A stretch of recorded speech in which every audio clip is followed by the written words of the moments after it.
Okay, this is the Grit 28 from Gossamer Gear. It's a 28-liter Fastpack that I have been using all summer on most every multi-day adventure that I've had out in the Colorado Rockies. Today we're going to take a tour. I'm going to show you all my favorite features of the Grit 28, and then I'm going to tell you if this pack is right for you. So stick around. You might learn something. So as my highly energetic and caffeinated introduction has told you, this is the Grit 28 from Gossamer Gear. And what we have here is a Fastpack. So a Fastpack is a pack that you might want to use if your objective is light and fast travel over many days. So if an ultralight backpack is too big and a running vest is too small, there's a niche product called a Fastpack, and this is what the Grit 28 attempts to do. Now there's many philosophies on trying to make a Fastpack. One is to take this product, which is a running vest, and make the back compartment bigger so it has more capacity. And those types of designs are very stretchy. Usually running vests are made of very stretchy material. The other idea is to take an ultralight backpack like this one. This is a Gossamer Gear Gorilla 50. And to make it a little bit smaller. So there's less capacity, there's gonna be less structure to it. Altogether a very lighter, much lighter pack than an ultralight backpack. And with the Grit 28, they decided to go with the latter. They started with what kind of looks like an ultralight backpack design, and then they just kind of made it smaller. But this design doesn't shy away from borrowing some design cues from, say, a running vest.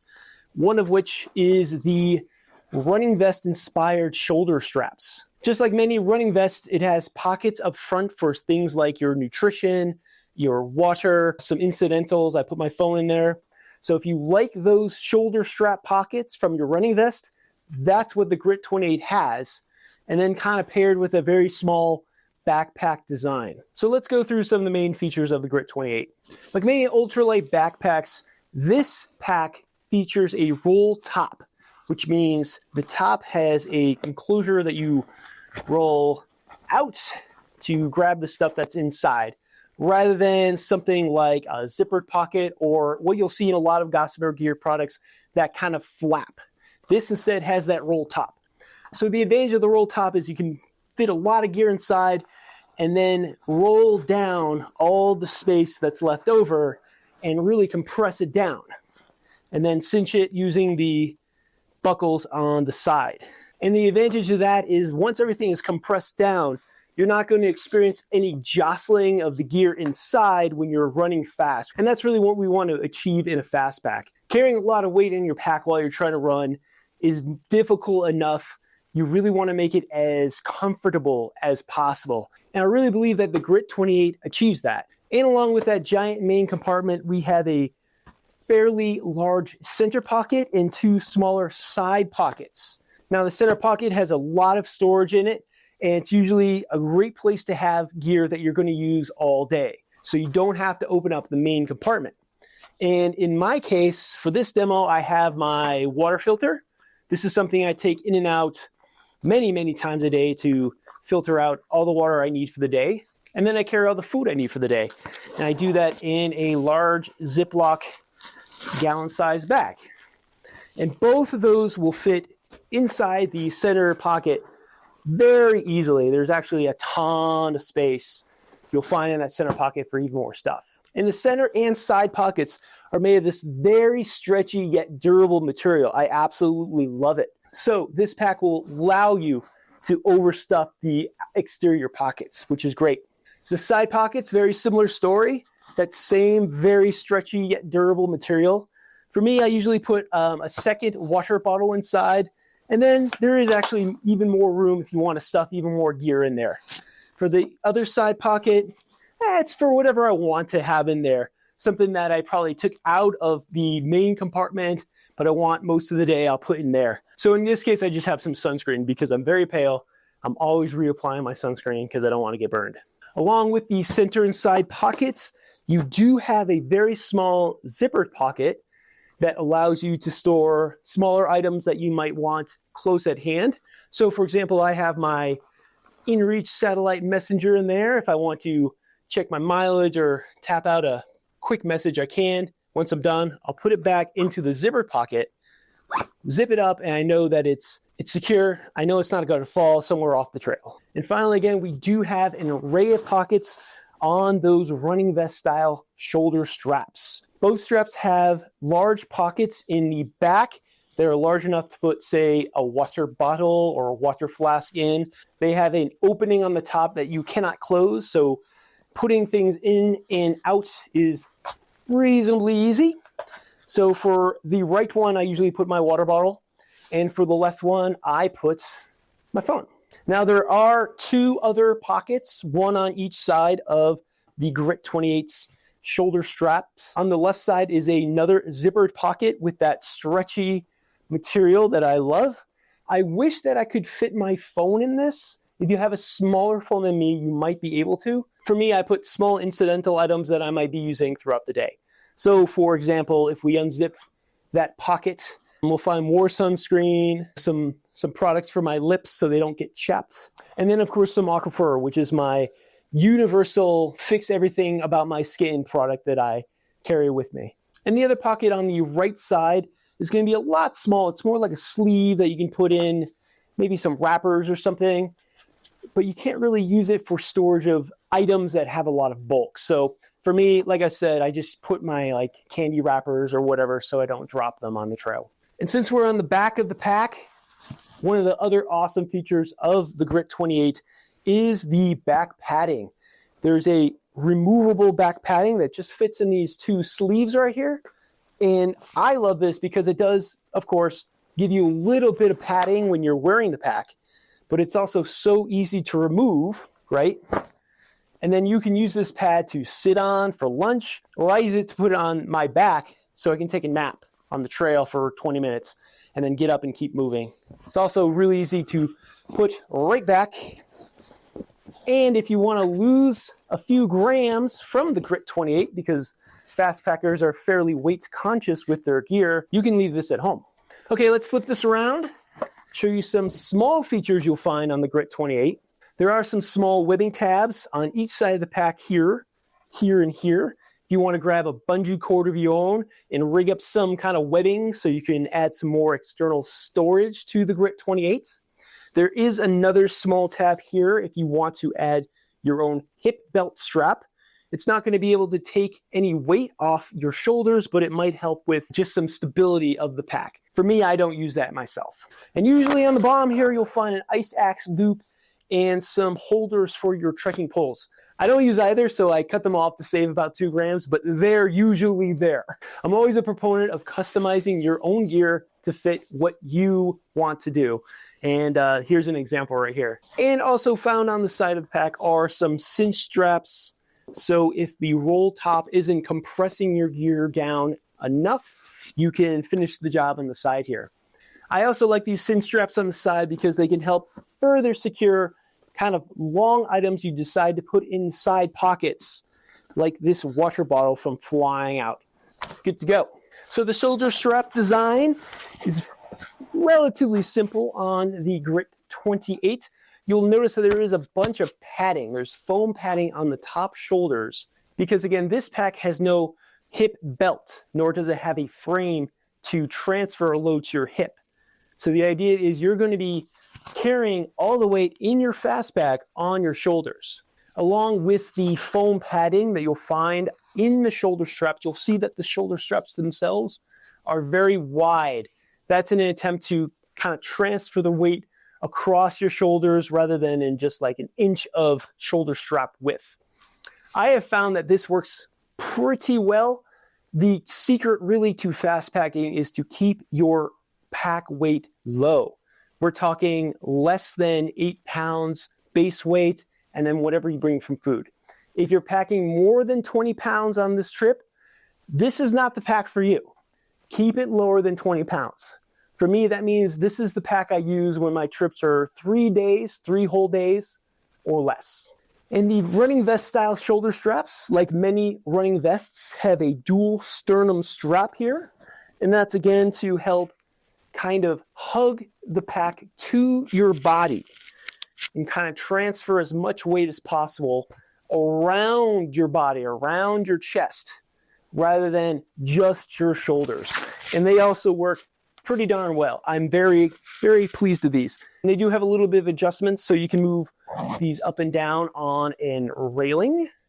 You can also just use one if you want. You can do a whole bunch of things. So if you have various parts of your anatomy that might be also in the way, you can try to compensate, but I don't have personal experience with that. And the webbing on the sternum straps are very long, so once you've dialed in your own fit, I do suggest that you cut them to taste, because they do get kind of annoying flapping around at the manufactured size.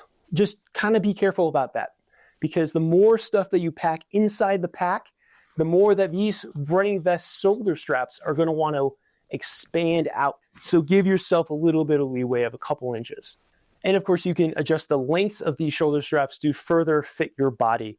There are two, again, pieces of webbing that you can pull to bring the running vest closer into your body. You really want to fit this pretty tight, tighter than I would say an ultralight backpack. Again, there's no hip belt, there's no internal frame, there's no load lifters. So everything's going to be riding on the upper part of your upper body. This does take some getting used to, but since I've been fastpacking for well over a decade, I'm very much used to this sort of design. And I think Gossamer Gear has done a pretty good job of putting their own signature on the Fastpack idea. So let's take the pack off and I'll show you what I have loaded up for my demo. So this is the top of the pack. There is a top strap here to secure the roll top. So we're going to take that off, just like so. And if you see, there is some length to the webbing that makes the top strap. So if you have like a piece of clothing that you want to put on top to secure while you're running or whatever, you do have enough length to do that. But you're not going to have enough length to say, put a bare canister on here. It's just going to be too small of the pack and not enough length of the webbing. Once that's done, there's a clip on each side of the pack to undo, and that will free up our top to unroll. And I packed in this demo a lot of stuff that I usually bring on my own Fastpacks. So right on the top are some clothes. If I'm getting cold because I'm climbing up high on a mountain, I can just quickly put in some clothes. These are just Alpha Direct tops and bottoms.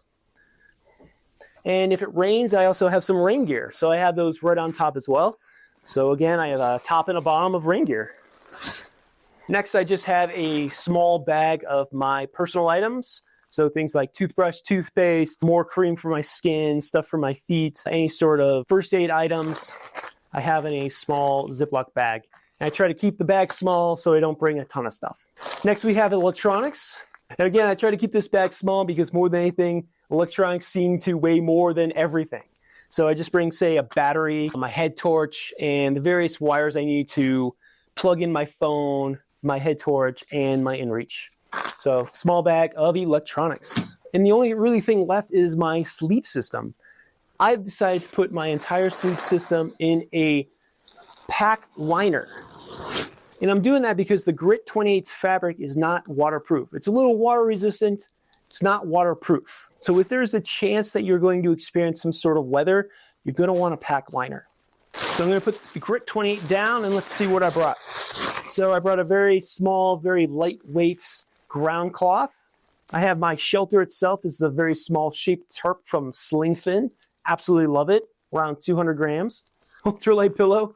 And the rest of what's in my pack liner is my sleeping bag.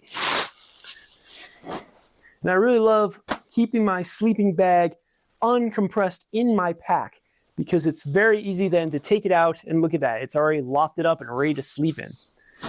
Usually with fast packing, I don't have a lot of time to sleep. 4 hours is a luxury, so I wanted to make sure that every single second of sleep is optimized for my comfort. And then to demo it, I also have in my pack a torso pad, a very lightweight torso pad from Gossamer Gear even, that I use to sleep on. This is about 88 grams. I have not found a lighter weight sleeping pad that I'm able to use. This gives me just enough padding to sleep well for 4 hours on a Fastpack. And again, because I'm bringing this with me, I can take the back padding that comes with the Grit 28, I can take it out, just leave it at home.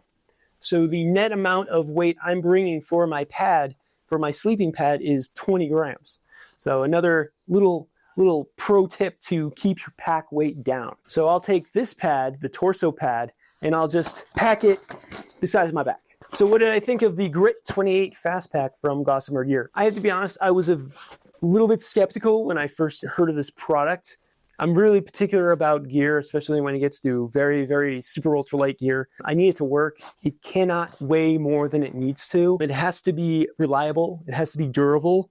And I have to say, I was extremely happy with the pack I was using. Save for it, it just weighed a lot. I had ultralight backpacks that weighed less than my Fastpack, which is one of the reasons why I've been searching for a different Fastpack to use. So that's one of the main strengths of the Grit 28 is its weight.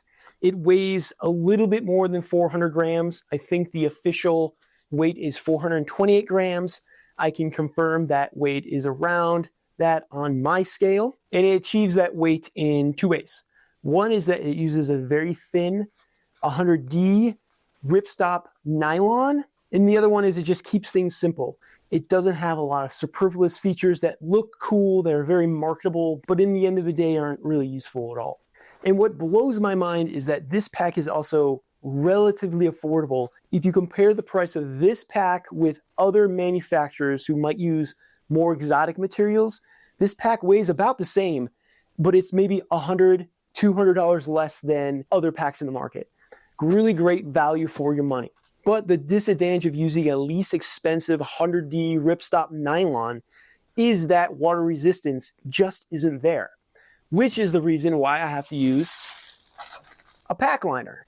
Now this pack liner is 40 grams, so the added weight isn't really the problem, but it is one more thing you will have to buy, and the pack liner's life is going to be less than the pack itself. So is that a deal breaker? Not really, but it is something to be aware of. The other thing I really love about the Grit 28 is its internal capacity. I measured the capacity myself at almost 28 liters. Gossamer Gear does spec it to be 25 liters. With that number on their spec sheet, I think they're being conservative. I think there's a little bit more than 25 liters in this pack. Now, I actually like a lot of internal volume in my Fastpacks.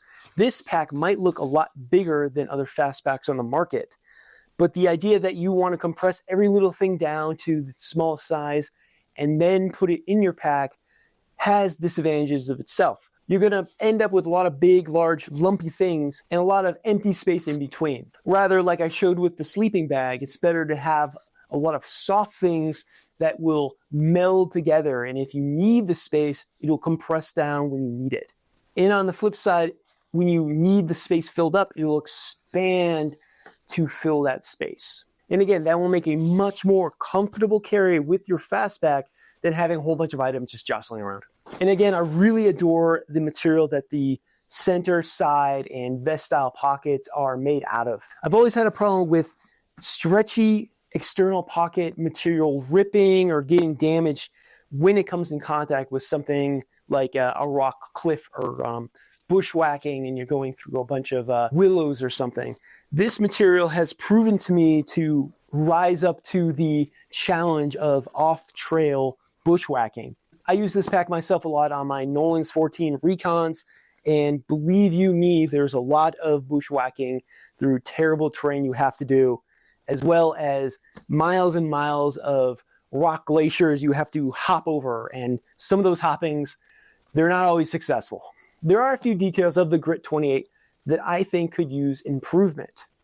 So even though this pack does have 4 pockets on its shoulder straps, I think you could probably make the pocket array better. Personally, I really want a zippered waterproof pocket for my phone.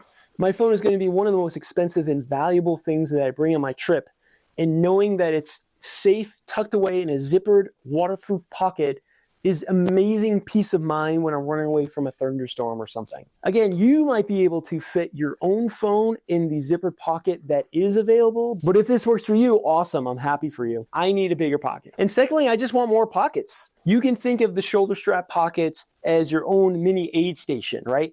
You need water? Boom, got water. You need food? Boom, got food. I'm lost, where am I? Map on my phone. The more things that I can fit on the exterior of the pack, the better. The less times that I have to go into the interior of this pack, the better, because it just takes a lot more time to take off the pack, undo the clips, unroll the thing, rummage around, find the thing I want, use it or take it with me, roll up the pack again, clip the side straps, put it back on, and get on my way. It seems silly to complain about this, but when you have to do that dozens upon dozens of times a day, it starts eating an amount of time that you're stationary looking for gear and not moving. And if you're going for a personal record or even like an FKT, all those seconds count. But as it stands, this array of vest pockets have worked pretty well for me. This is the pack I've used on all my Nolan's 14 recons this year.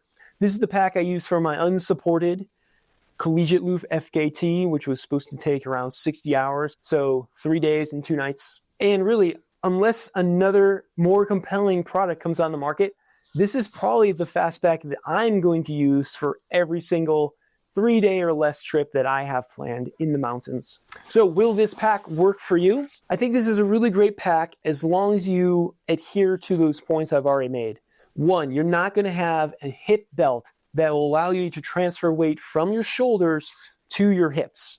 You're going to be okay with all the weight that's in your pack resting on your shoulders. 2, you're okay having a super ultralight base weight, something less than 8 pounds, to make sure that your total pack weight once you fill up with food and water is less than 20 pounds.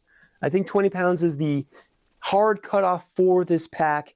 Really, after that, you're going to be better served on your trip using an ultralight backpack. And there are tons of choices of ultralight backpacks for you to choose from. Some with internal frames, hip belts, some without. But this pack might not be the pack for you. And really, those are the 2 parameters that I want you to think about when you're deciding on the Grit 28 or really any Fastpack that you're looking at. Fastpacks are kind of niche.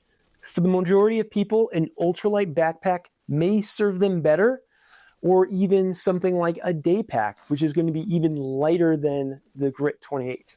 For me, I freaking love this thing. The niche that the Grit 28 fills is literally my happy place in the mountains. I love bringing just the minimal amount of gear. I love pushing mucho miles. I love being able to climb multiple mountain summits at once. And this is all I want. This is the pack that I dream about. Now, what I love is not what everyone loves, I understand. But if you're on the same wavelength, give the Gossamer Grit 28 a serious look. That's all I got today. I really appreciate you watching. I did write a more in-depth review over at the Long Ranger blog. If I've compelled you about the pack, but you still had questions, head on over and read that review. And until I see you again, long may you range.